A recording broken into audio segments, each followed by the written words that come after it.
V oktobru nadaljujemo tudi z kinom v Litiji. Spet vam bomo ponudili 3 odlične filme za vse generacije.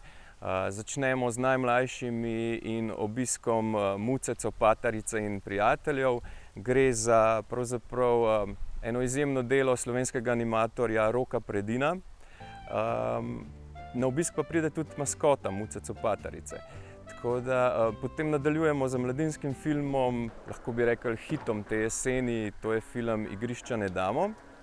Tudi tukaj imamo eno posebno presenečenje, ker pride na obisk dobršen del filmske ekipe, ki jih boste lahko tudi spoznali potem po predvajanju filma. Zaključimo pa z filmom Club Zero oziroma Nič kalorij, to je pa ena zelo luštna komedija / thriller. Tako da lepo povabljeni na obisk v kino v Litiji.